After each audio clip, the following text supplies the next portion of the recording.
Household Cavalry on parade in Hyde Park, London. Their duties here today are purely ceremonial, as cavalry have long since been driven from the battlefield. Today's weapons have seen to that.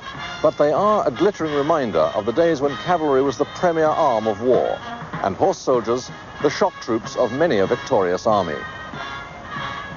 Men, of course, have fought on horses almost as long as there have been soldiers. Indeed, there have been several epochs in the history of warfare when the mounted warrior dominated all the other arms. And even today, in an age of howitzers and atomic bombs, there are old soldiers who can still remember the exhilarating experience of charging an enemy with sabers drawn. The strength of the charge is in the straightness of the line. When once the alarm is sounded, draw swords. It was like riding into hell. The guns boomed, batteries smoked everywhere. Matter of fact, after a time he was blinded by the smoke of the guns, and especially not only the shells exploded, and the guns themselves was up amongst them. Harry Williams, aged 102, recalls a cavalry charge from the Great War. Well, by the time I got there, the whole mass cavalry was in line. It so coincided that the alarm had already been sounded by the trumpeters. My mount, of course, being a cavalry charger, become imbued with the excitement of the time and the electric atmosphere, he joined in. And at that very moment, the charge sounded. They keep on until the horses are... Anyhow, right through that line they broke. Germans, Bulgarians, Turks, no matter who they were slashed, sundered, slaughtered. It was carnage, absolutely. Sword, slash, slash, slash, slash. See? Then somebody picks out that over your horse's head. Dig in, out again. And no one appears at you. You simply reverse to twist your wrist and slice at him. And then that side. And of course, everybody's doing the same thing. You see? So you've got to be careful you're not wounding your next door neighbour. If the days of cavalry are past, it is not the irretrievable past. Not long after Harry Williams' charge, the mounted warrior was to have a last hurrah on the plains of Eastern Europe. The Soviet Red Cavalry, 16,000 strong, rode off to battle against Poland.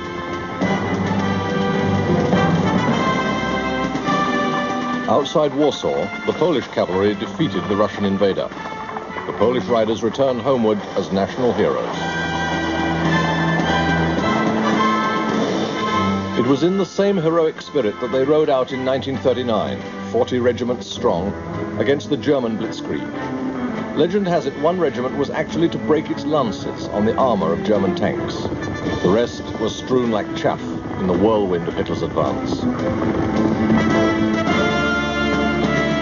The Germans themselves in World War II were surprisingly dependent on horses. Nearly 3 million horses were rounded up to carry supplies for the advancing armies. Throughout the war, most of Germany's supporting transport was horse-drawn. But the Wehrmacht also had some cavalry. Their 1st Cavalry Division took part in the German attack on France in 1940, protecting flanks and carrying out reconnaissance duties.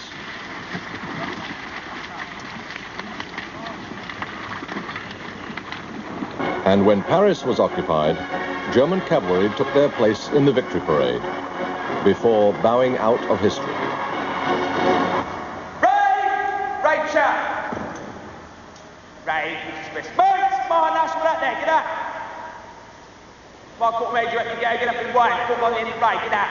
The Mounted Regiment of Britain's Household Cavalry is among the last few military units in the world to keep alive the relationship, 3,000 years old, between the warrior and his horse. Horses walking on and ride. Keep your horses walking on. All you simply do is squeeze lightly on the horse's side. Today's recruits, born into a world of machines from which the horse has almost vanished, must be taught horsemanship from scratch. Few even know how to ride. Come on, characters, next week. If you ever find yourself on the ground looking for your horse, just make a noise like a carrot and he will come running back to you. The traditions of this riding school and its riding masters go back over 300 years to the lifeguards of Charles II. But the tradition of the war horse reaches much deeper into history, perhaps to 2000 BC. Somewhere on the great sea of grass that fills Central Asia, the ancestors of one of these nomads first caught and tamed the ancestor of one of these horses. Too puny to be ridden, the early war horses were harnessed to battle chariots. But about 900 BC, breeding produced a riding horse and the cavalry revolution. Over the next 3,000 years, the cavalry peoples from Central Asia, Scythians, Huns, Turks, Mongols, terrorized and sometimes conquered the rich lands on their borders. Greatest of all nomad conquerors was to be Genghis Khan, whose empire in the 13th century stretched from China to Russia.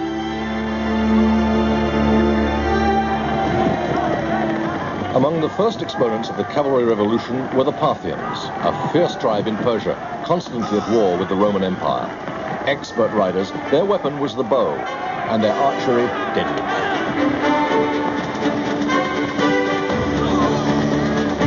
Their special technique was to seem to break off the action, when in fact they would ride away to collect more arrows. They would then return to the attack, catching the enemy unawares. This trick has given us the expression, a Parthian shot.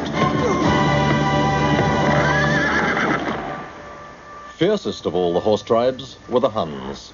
Carrying their homes wherever they went, they rampaged through Europe, and under their leader Attila, threatened Rome itself in the 5th century AD. Jerome described them thus: swarms of Huns filled the whole earth with slaughter and panic as they flitted hither and thither on their swift horses. Unlike earlier horse soldiers, they were prepared to fight at close quarters in battle.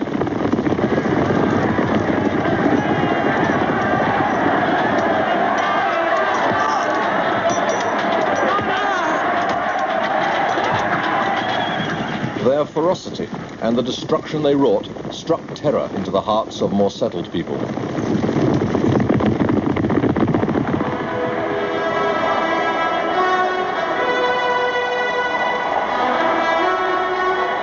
To combat the horsemanship and tactics of these horsemasters, the Romans gradually adopted the heavy armored style of cavalry.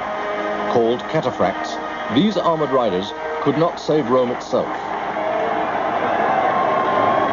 but for 1,000 years succeeded in defending the Eastern Empire against the assaults of the steppe peoples. Their breed of horseflesh and their style of heavy equipment would ultimately produce the warrior we call the knight.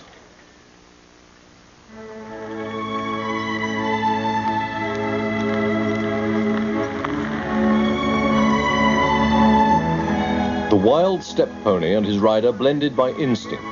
The Western warhorse needed to be trained, and breaking into a warrior's will demanded special skills.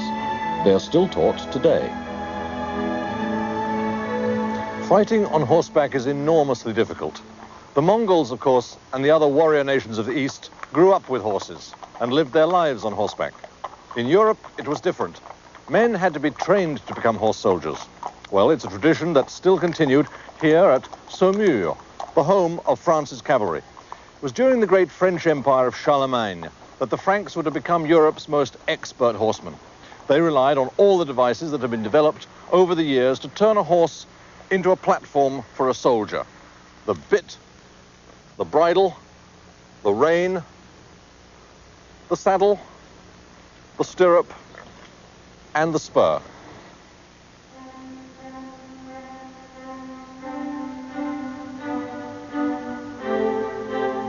The medieval knight was the final flowering of Europe's mounted armored warrior. By the 15th century, his simple chain mail was a thing of the past. Armorers had learnt to encase a man from head to foot in glittering plate, and parts of his horse as well. His weight could approach 250 pounds, and his armor was fashioned to show a glancing surface to any blow or arrow strike.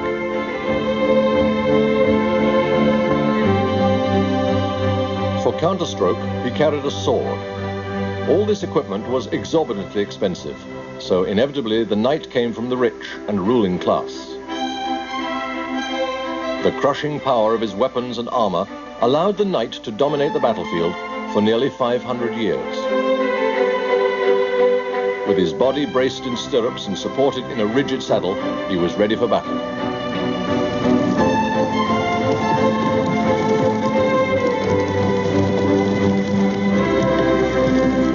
Throughout that period, not much changed in the style of battle.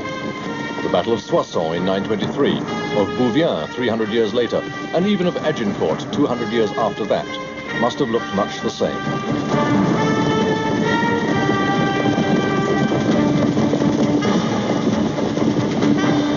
Tactics and maneuvers played much less part than individual courage and skill at arms. Often the knight would fight dismounted, but when battle was joined on horseback, the spectacle was sensational.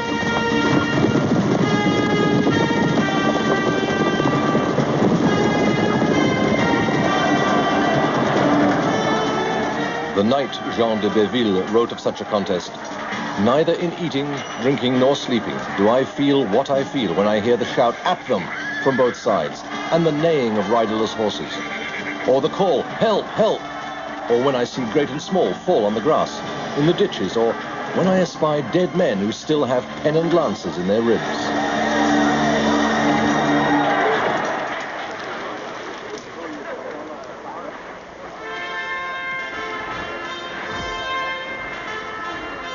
But real combat was too infrequent and usually too chaotic for the medieval knightly class to show to the full the prowess it wanted to display to the world. Its code, which we call chivalry, emphasized the values of courage, fair play, and skill at arms. The knights found that these virtues were shown to best advantage in mock combat. The joust, to which only gentlemen were admitted, was also an excellent means of keeping the rough soldier of fortune at arm's length.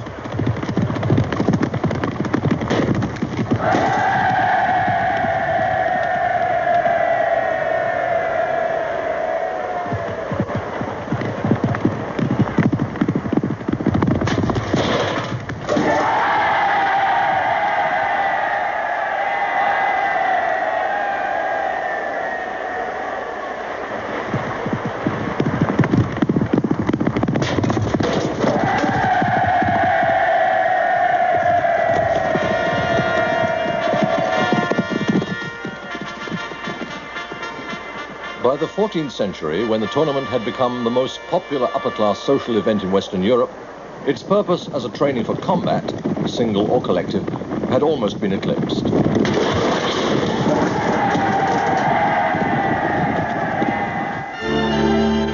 But chivalry was also imbued with a powerful religious force. The knight was not only expected to fight well, but to do good. Hence knighthood's enormous enthusiasm for the Crusades. The knights of Western Europe met their greatest challenge here in the Holy Land, which they were sworn to recover for Christendom. This is Calat Namrud, a typical castle of the Crusaders, and from here and similar castles, time and again they sallied forth, testing the heavy cavalry principle which they represented against the tradition of light cavalry, which was the hallmark of the Muslims. When Muslim met Christian cavalry on equal terms, the Iron People, as the Turks called the Crusaders, usually prevailed. More often, the light horsemen of Islam preferred to make the Christian warriors exhaust themselves in fruitless charges before closing in for the kill.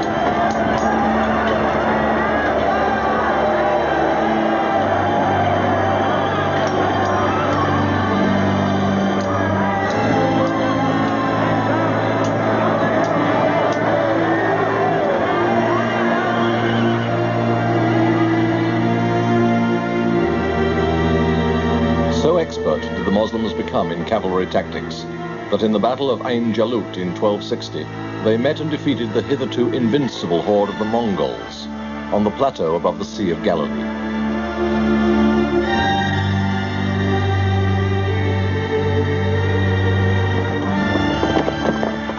The Mongol pony, peerless on his own ground, was no match for a war horse on the European grasslands.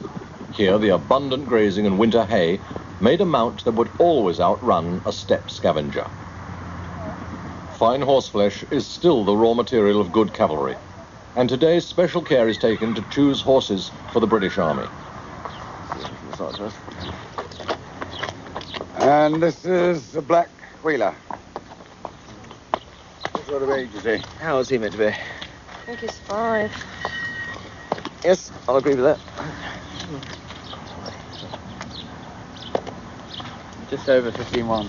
Oh, fine, yeah. I think he'll muscle up. Yeah. Yeah. Can we just see him trot, please?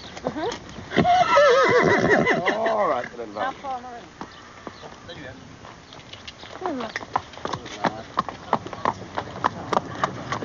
He's all right, and I think he'll go a bit. So, if he won't do the regiment as an officer's charger, the King's troop will probably like him. We're galloping on. Do you think, no? He'd do anywhere. Yes. Yeah. There is more to a cavalry horse than strong bone and firm muscle. Like his rider, he must learn to move to the walk, march, trot and canter as ordered. His training begins, like that of a medieval war horse, on the lunging rein. But the cavalry horse has had to face something never experienced by the war horse.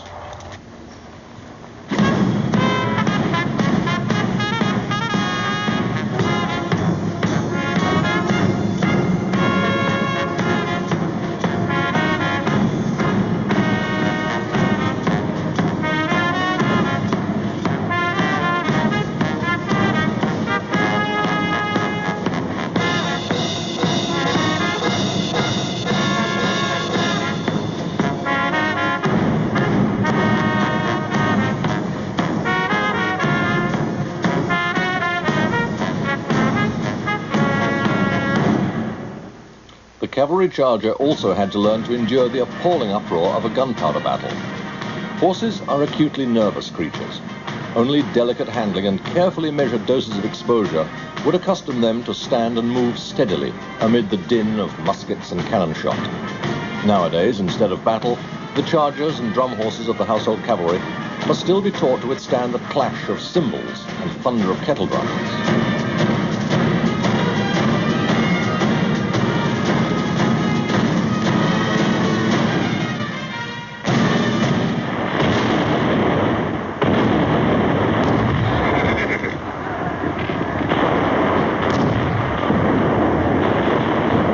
But gunpowder made not merely a noise, it also made a revolution.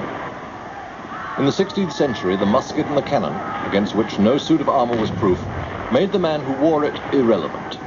So after 5 centuries of dominance, the knight abruptly disappeared, like frost from a sun-warmed battlefield.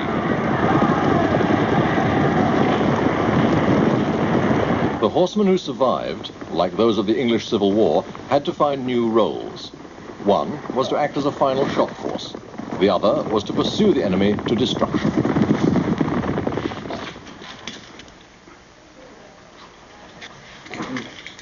Today's 2 units of British household cavalry, the Life Guards and the Blues, descend respectively from the Royal and Parliamentary regiments of the Civil War. And the ceremonial uniform they wear, the helmet and breastplate or cuirass, are a reminder of the age of armor, already vanishing when these regiments came into being. The only time this kit fits is when it hurts.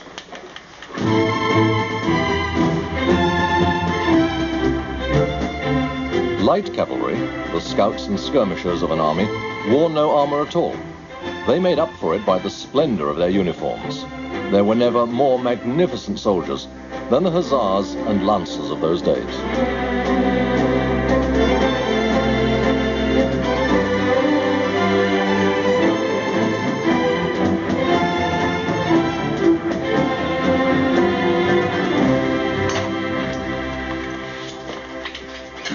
Sword LG 94.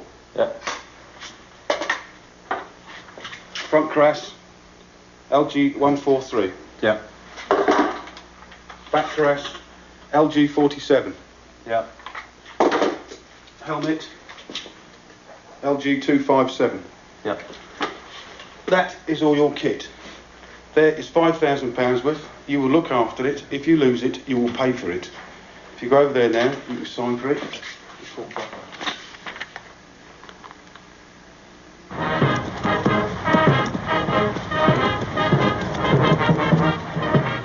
sword has always been the principal weapon of the cavalryman. Traditionally, light cavalrymen have favoured the curved scimitar, best adapted for cutting and slashing in the confusion of a skirmish. Heavy cavalry, from the days of the armoured knight onwards, had preferred the straight, heavy, thrusting sword.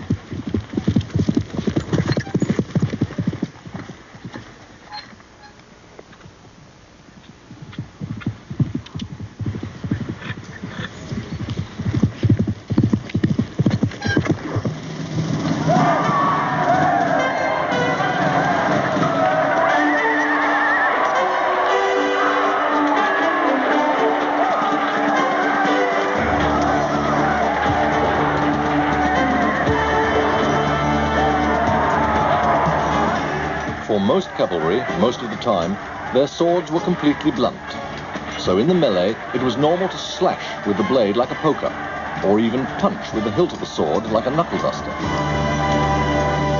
Best of all thrusting weapons for cavalry is the lance. The light lance came back to Europe with the arrival of irregular cavalry like the Cossacks. Soon, no self-respecting army was without its lancers. The long reach of the lance made it particularly suitable for cavalry in pursuit of infantry.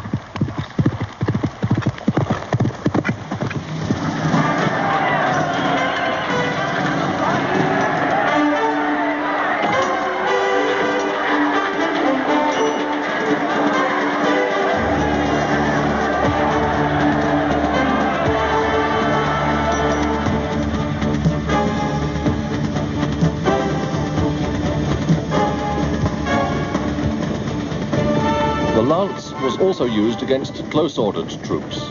At Omdurman in 1898, it was a regiment of British lancers who broke through a solid mass of Sudanese irregular infantry.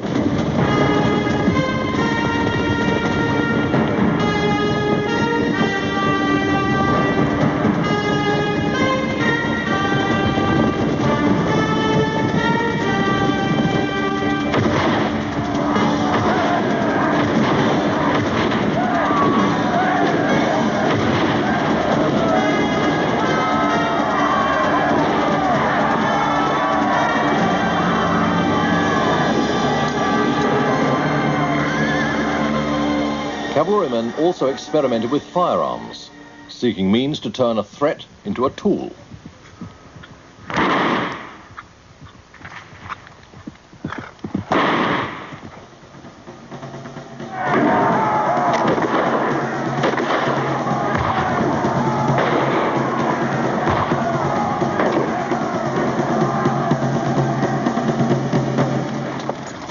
The repeating firearms, revolver and carbine, which became available to horsemen at the time of the American Civil War, seemed to promise that cavalry might at last deliver its share of firepower. But the truth was that man and horse made a better target than they ever did a fire team, and so were doomed to be victim to the skulking soldier.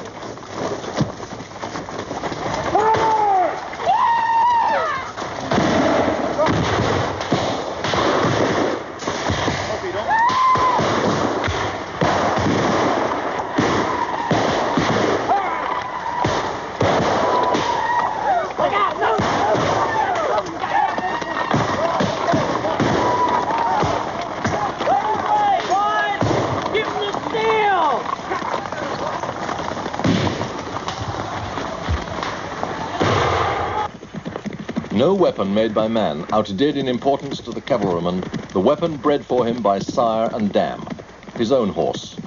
It was the speed and strength of his mount that gave him his attacking impulse.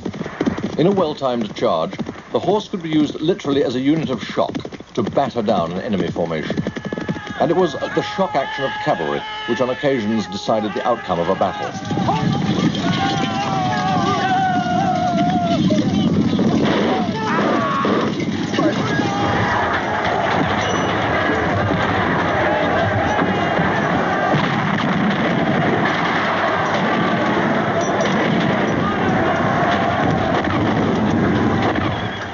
Breitenfeld in the 30 Years' War, Gustavus Adolphus used his Swedish cavalry to deliver the knockout blow. Marlborough's British cavalry made the decisive charge at Ramillies, from a flank position the French had left unprotected. Napoleon's heavy cavalry won the day at Marengo and Eylau, but such charges turned on luck. stout-hearted musketeers, formed in square or protected by artillery, could never be shaken by cavalry. The French cuirassiers failed time and again against the British squares at Waterloo.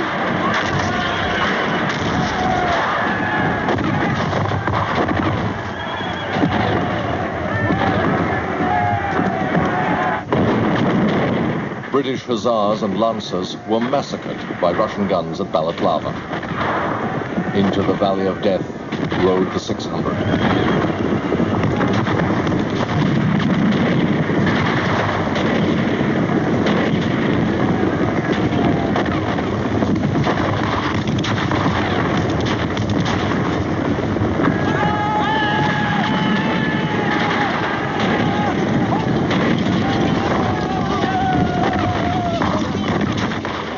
Magnificent, but not war.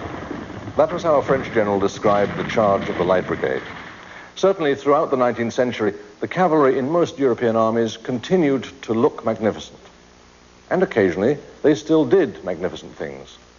Here, at the French Cavalry Museum at Saumur, are reminders of the time when the dash of the dragoon, the shock of the charge, and the terror of cold steel were still an important feature of war.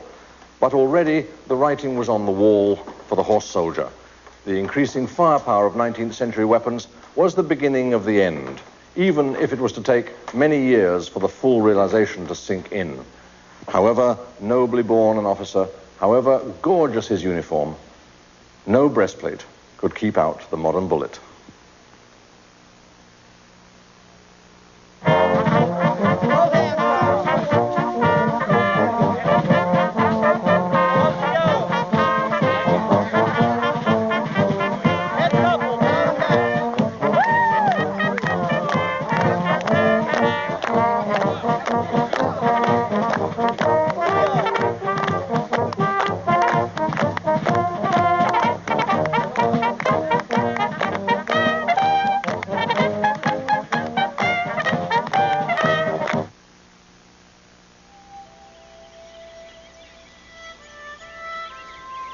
Across the Atlantic, in a society which had never known a knightly class and where a horse was just a means of getting about a vast country, soldiers were to avoid the mistake of thinking that cavalrymen could ignore the effects of modern firepower.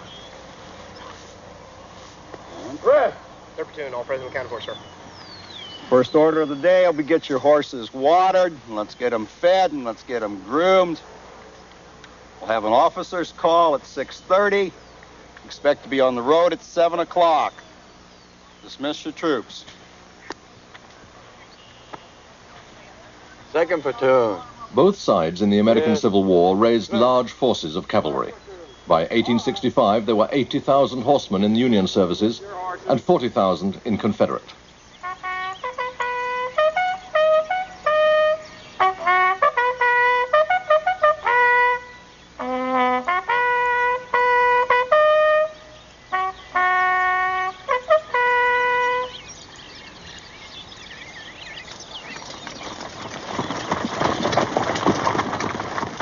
Neither side committed horsemen to battle in the European style, but as skirmishers, scouts, and above all raiders, American horsemen put their European counterparts to shame.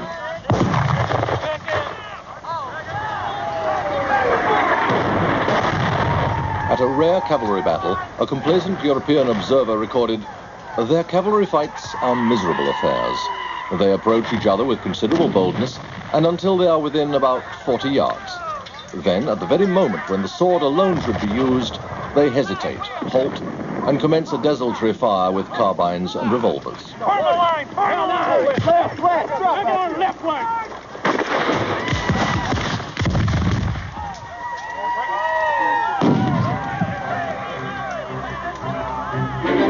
The British learned nothing from the American example.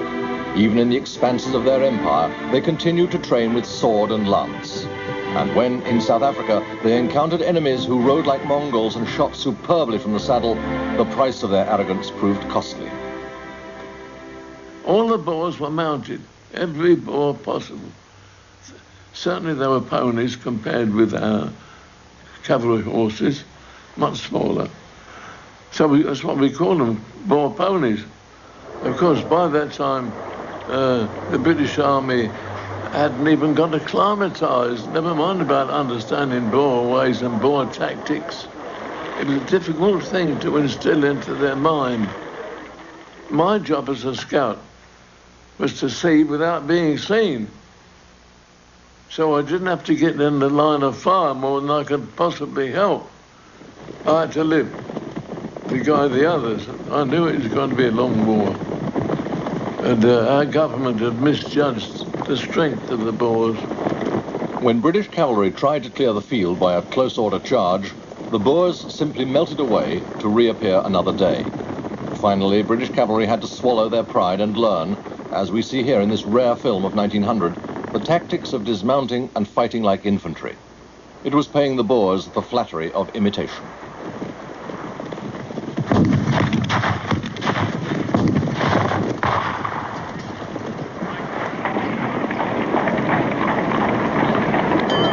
The price of the Boer War was also felt at home, where horses of every type were requisitioned to meet the enormous demand for riding and driving animals the war effort created.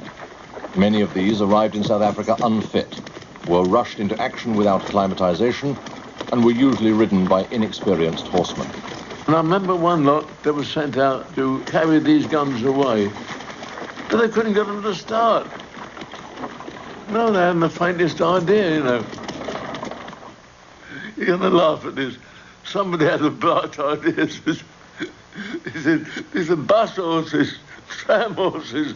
They won't go until they ring a bell. And someone says, well, where are we going to find a cycle bell? And they scattered, I don't know where they found them, but they found a box full of bicycle bells. and these horses wouldn't move until they rung a bell.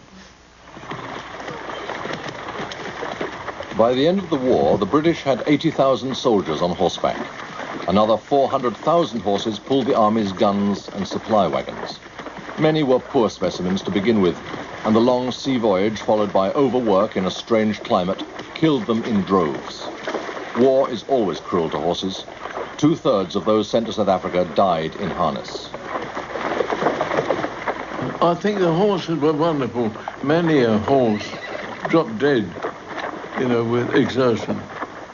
They carried on and carried on and carried on until they couldn't anymore. Neither the pointlessness of traditional cavalry tactics revealed by the war, nor its cost in horseflesh, shook the prejudices of the European officer class one jot. It was dominated by cavalrymen, who continued to believe that training with sword and lance, in style unchanged since the Middle Ages, was all the preparation needed for a war of machine guns and quick-firing artillery.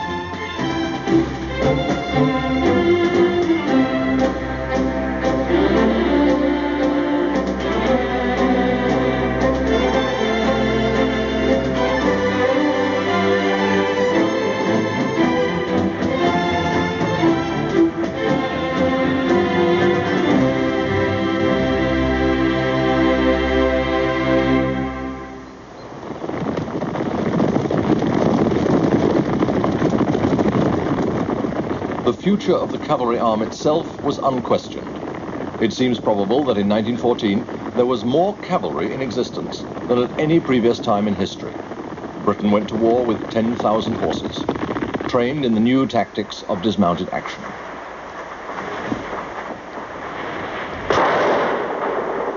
But many French regiments were still taught to charge in Waterloo style, dressed in Napoleonic helmet and cuirass, with lance and sword to the fore.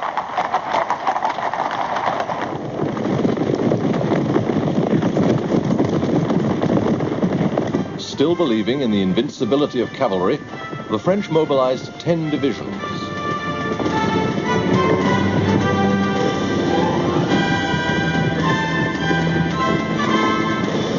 Their Russian allies had 36 divisions, some formed of Cossacks from the steppes.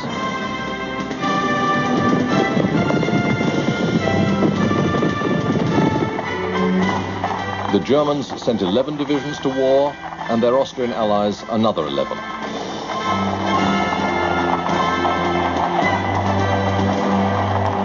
All in all, the combatant armies between them deployed over 1/3 of a million horsemen to the front.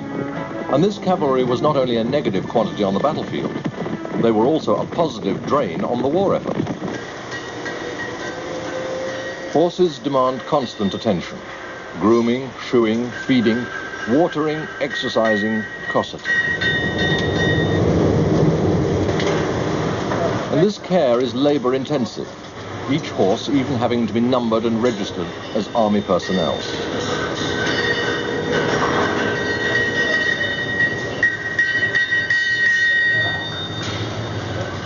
Make much of your horses is a cavalry drill order, because an unhappy horse may give up the ghost long before it meets the enemy.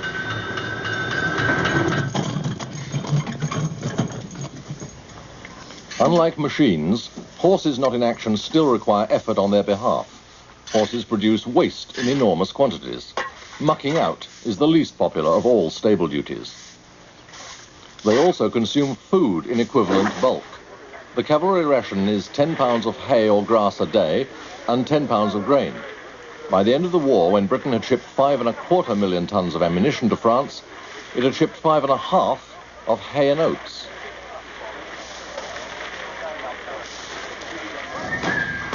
Generous rations have always been essential if the charger has to carry a trooper and the great quantity of kit he and his horse need. Ted Burgess, who was a trooper as late as 1940 in the Syrian campaign, remembers. You carried 2 blankets, one for the horse, one for yourself. They were on the horse's back under the saddle. You had a rifle and in the right-hand side of the saddle and a bucket. Your sword on your left-hand side, and the sword was in a shoe case. Attached to the shoe case, we carried 2 shoes and nails. You had a water bucket as well, grooming kit, and your mess tin strapped onto your rifle bucket. You had your greatcoat and a ground sheet rolled, one on the front arch of the saddle and the other on the back arch of the saddle. You had 2 wallets on the front of the saddle which contained your change of clothing. You had a built-up head rope and a head rope on the horse, and 90 rounds of ammunition around the horse's neck and 90 rounds around your own neck. So all in all, you had a fair weight to carry.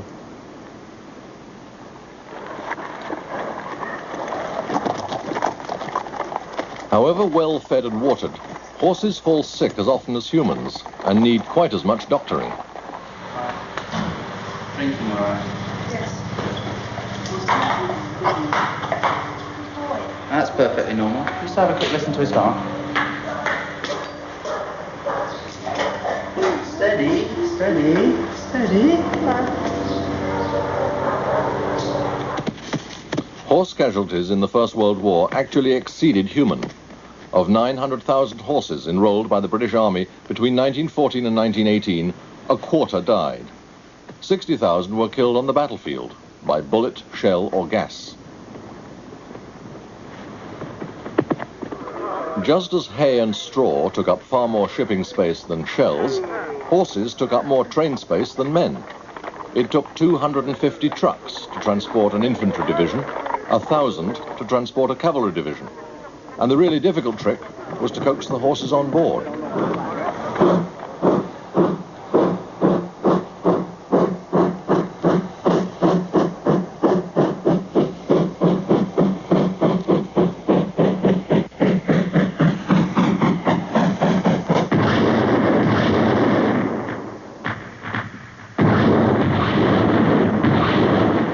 Yet, despite all the evidence that trench warfare and the horse did not mix, the generals of all armies in the First World War persisted until 1918 in looking for ways to bring their cavalry to grips with the enemy. They clung to the belief that if only they could blast a gap in the trenches by artillery and infantry assault, the horsemen would then gallop through to complete the victory. The British called the hope looking for the G in gap. But the conditions of trench warfare made it impossible to keep cavalry within striking distance of the front. A cavalry division occupied 9 miles of road, but had to wait 10 miles from the trenches, out of enemy artillery range. The tactical mathematics were nonsense. Even at Cambrai in 1917, when the British tanks at last made a gap, the cavalry failed to reach it before the Germans stopped the hole.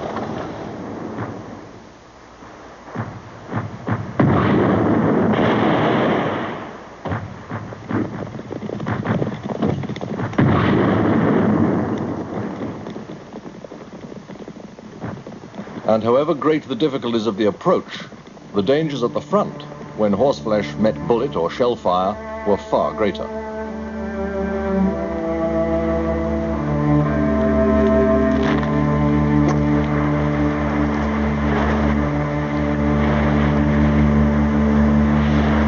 At the very end of the war, however, some cavalry units at last got the chance to charge the enemy. Fred Horsnail remembers an action at Harbonnier. It was hilly and trenches and whatnot. Eventually we came to the open country, and the squadron leader apparently spotted the Germans jumping out of this train.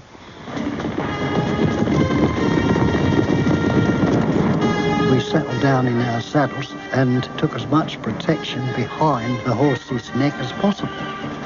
And we'd got our swords drawn and we went like the clappers. Well, of course, by the time we got to them, they were more or less in the open ground.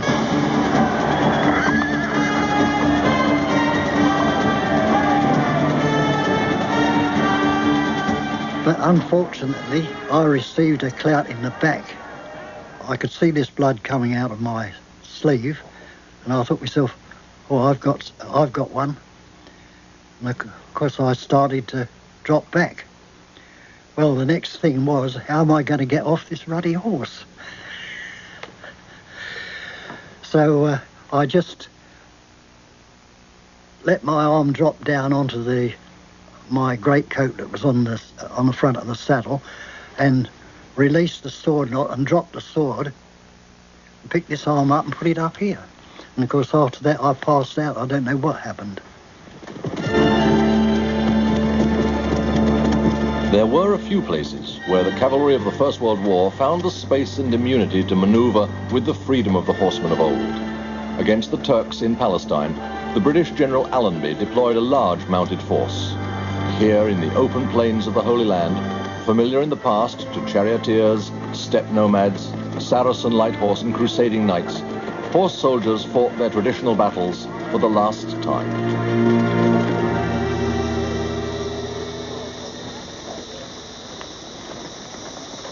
Many of Allenby's desert cavalry were Australians, trained to fight like the Boers as mounted riflemen. These Australian light horsemen were countrymen from the bush and the outback, bred to horses and small arms. Dismounted, they shot like sharpshooters. In the saddle, they rode like fox hunters. At Beersheba on October 31st, 1917, they staged one of the last great cavalry charges of history. A veteran, Martin Balserini, recalls the day.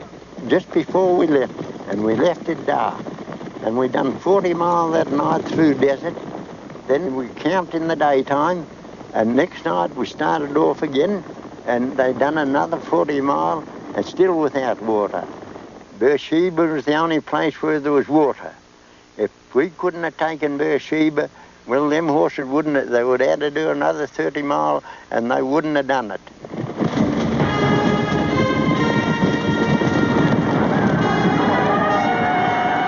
Once we got going, we got them horses, they went, we galloped them as fast as they could go. And no one tried to keep them back. And we kept as good a line as if we were on parade. I can remember that. And it was just on sundown when we were going in. When we got in, there was no barbed wire. There were just the trenches. And the Turks were in the trenches shooting at us. The next lot of trenches, they were standing out of the trenches shooting over the top of their own crowd. And we went right in amongst the others. Those that had rifles or shot were shooting from off their horses, and the Turks were on the ground shooting at us. A lot of us had pistols and revolvers, and we were using them. And there was one Turk was lying on the ground, he's pointing his rifle straight at me. And I jammed both spurs into the horse, and he plunged, and the Turk fired. I don't know where his bullet went, but I know where mine went, because he was right down on the ground below me, and I put two into him. And then it went on, and it didn't last very long. It wasn't long before they chucked it in. For the cavalry, who had resisted the implacable tide of history for longer than their usefulness justified, the sun was finally setting. It was time to say goodbye to the horses they had fought so long to keep.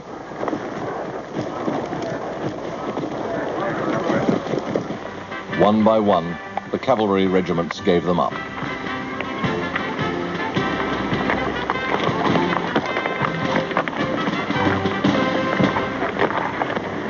From now onwards, the standard, the emblem of the cavalry, will serve to remind you of those gallant, uncomplaining comrades who parade with you for the last time today.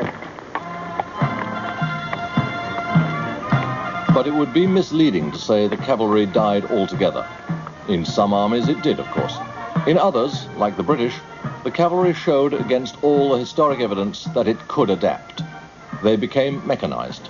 They embraced the spirit of armored warfare as warmly as they had once embraced their horses.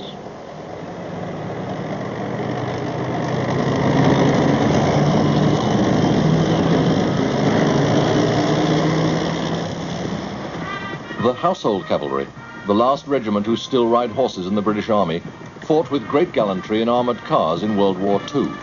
They led Montgomery's 21st Army Group into Brussels, past the battlefield of Waterloo, matching the offensive spirit of their cavalry predecessors in that earlier conflict.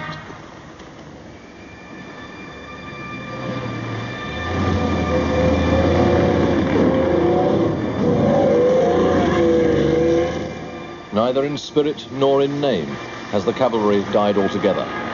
Many of the steel-clad warriors of today still bear the names of dragoons, lancers, hussars. And in the ring of these titles, the ear can still catch the beat of a hoof on the great plains across the world.